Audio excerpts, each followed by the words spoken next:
Bonsoir tout le monde.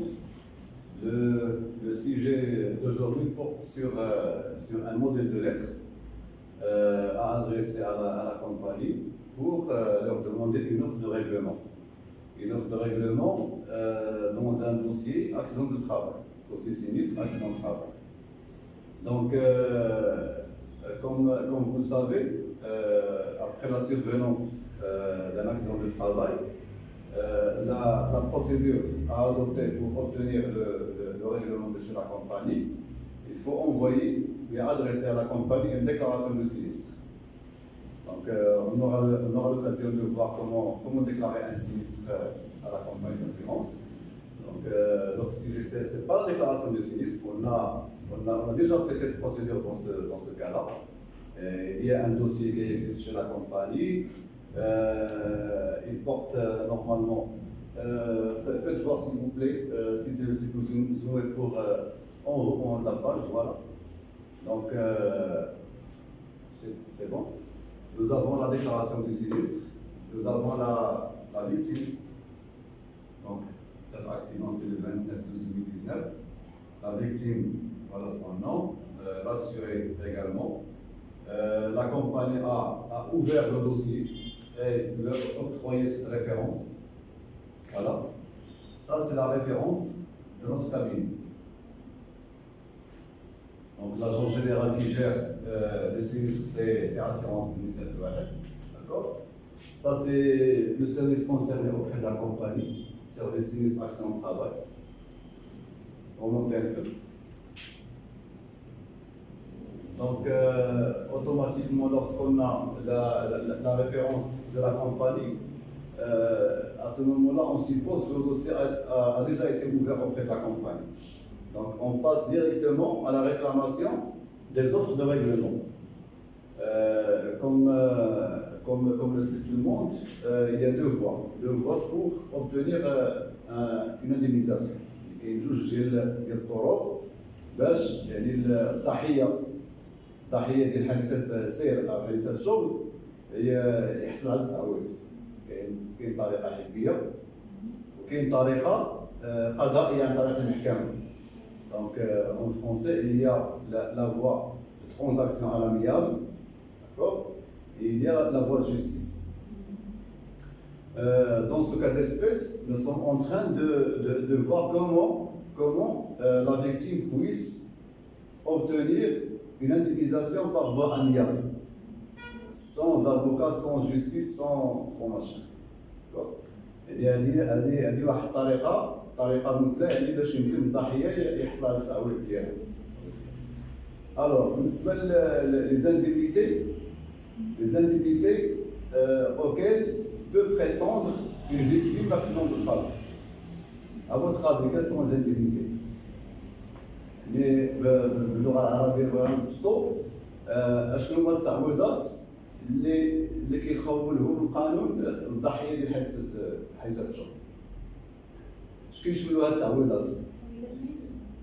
ماليه. لوبيتال. باغ اكزومبل شنو هما هاد quels sont ces les radios, quoi encore? Les frais médicaux. Les frais médicaux en général. Oui. Oui, si on veut faire la part des choses concernant les frais médicaux, par quoi commence la victime? La première chose, bien la première démarche à faire après une blessure. Radio. Radio. Avant la radio. Consultation médicale. La consultation médicale coûte par exemple chez un spécialiste un montant de combien? 200 dirhams. 100 dirhams? Non, 200 dirhams, 300 voire même plus. D'accord?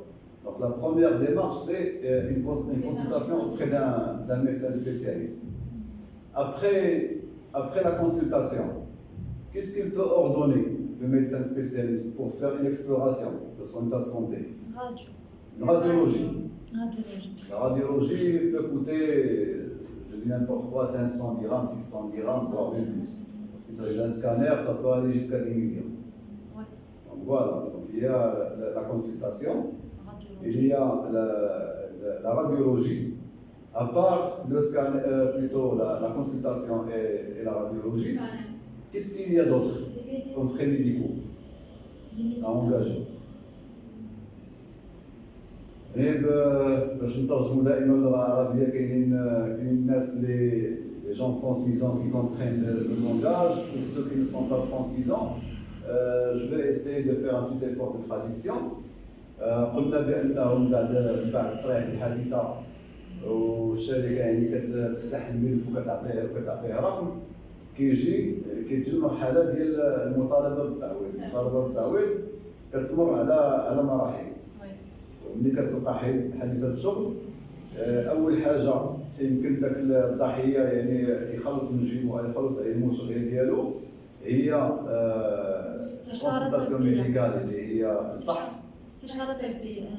فحص طبي اللي تيكلف عليه واحد ما بين 200 و 300 400 درهم. من بعد الفحص الطبي يعني الطبيب تيمكن يوجهو عند يعني سميتو فحص بالصدى حتى هو تيكون مكلف يقدر يبدا من 600 درهم او 500 يطلع حتى ل 10 درهم. من بعد فحص بالصدى شنو يقدر يطلب منه الطبيب؟ Hospitalisation. Avant l'hospitalisation, cela suppose que la victime doit subir une opération chirurgicale. Mais avant de faire une opération chirurgicale, non, on ne parle pas d'ordonnance. Les frais médicaux liés à la consultation, les médicaments, par exemple, je peux lui souscrire une ordonnance médicale. Après les médicaments, intervient la radiologie. Après la radiologie, si opération chirurgicale il faut faire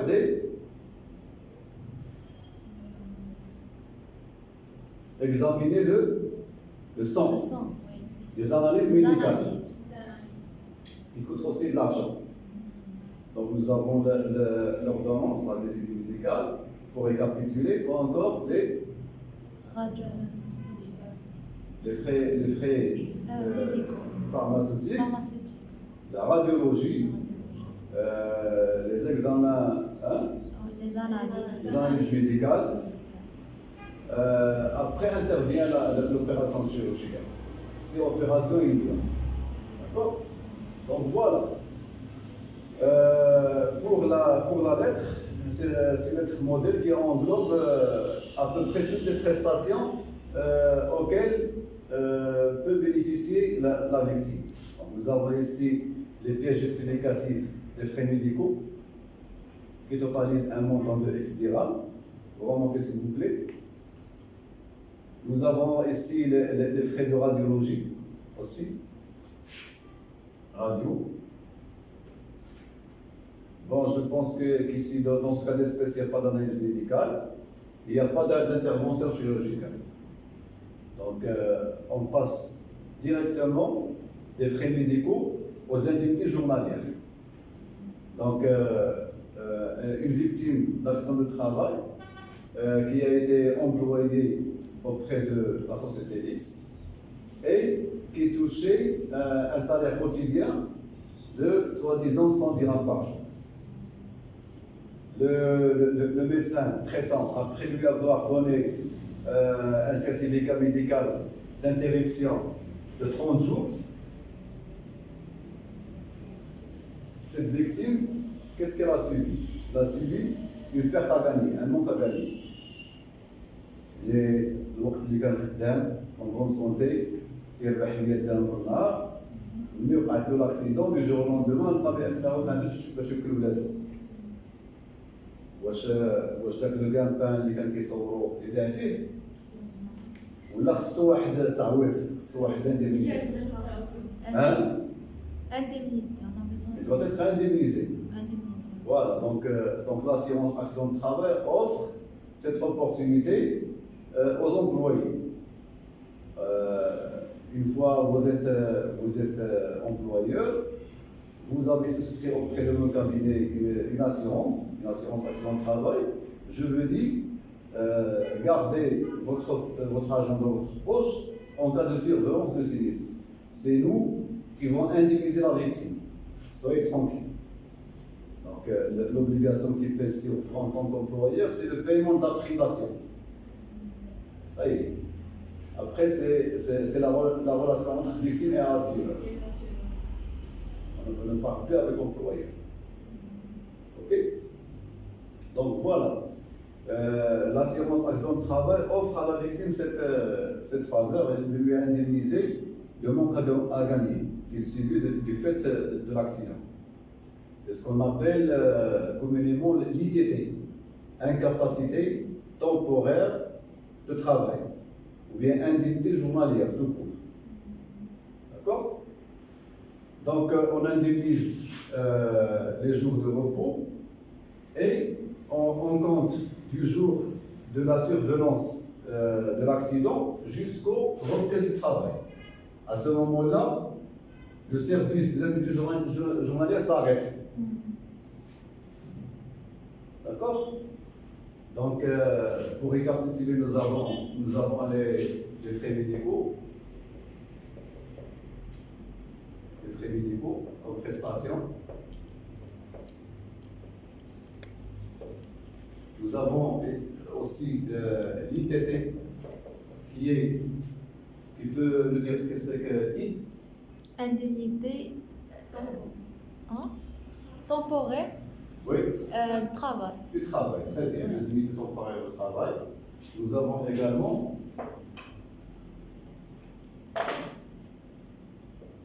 l'IPP. IPP de 12%. Ça, c'est le taux d'incapacité. Donc, incapacité physique permanente.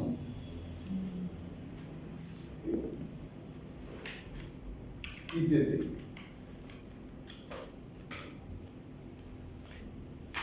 C'est clair?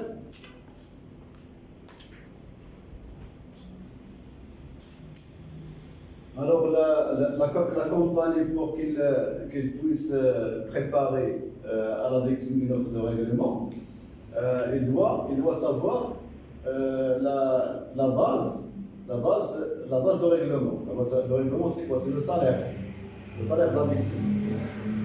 Donc, c'est la raison pour laquelle il réclame les bordereaux de CNSS, des 3 mois qui précèdent l'accident. Comme vous le savez, les bordereaux de CNSS affichent le salaire que perçoit la victime, bien le salarié.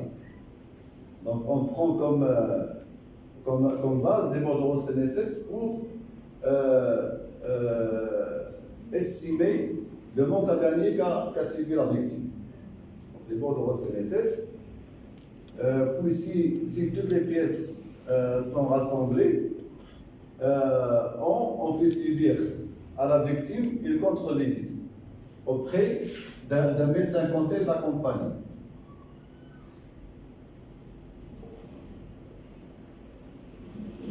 Pour vérifier la véracité de ces pièces. Est-ce que c'est un bon dossier ou bien c'est un faux dossier? C'est le rôle du médecin traitant. Pas le médecin traitant, le médecin conseil de la compagnie. Tout est clair? Oui. Après la contre-visite, le médecin dresse un rapport et il l'envoie à la compagnie en disant que voilà, si le médecin traitant lui a donné 30 jours plus 45 de repos, ça a été justifié. Sinon, dans le cas contraire, il va dire à la compagnie que 75 jours de repos, c'est beaucoup pour un tel accident. Normalement, 30 jours, ça suffit. À ce moment-là, la compagnie ne va pas lui indemniser 75 jours de repos. Il va se conformer à la conclusion du médecin conseil de la compagnie, qui a limité le nombre de jours de repos à 30 jours. Donc il ne va rembourser que 30 jours. D'accord? Donc voilà, ça c'est une présentation d'une manière brève de la procédure d'indemnisation dans le cadre d'un accident de travail. Donc, vous pouvez faire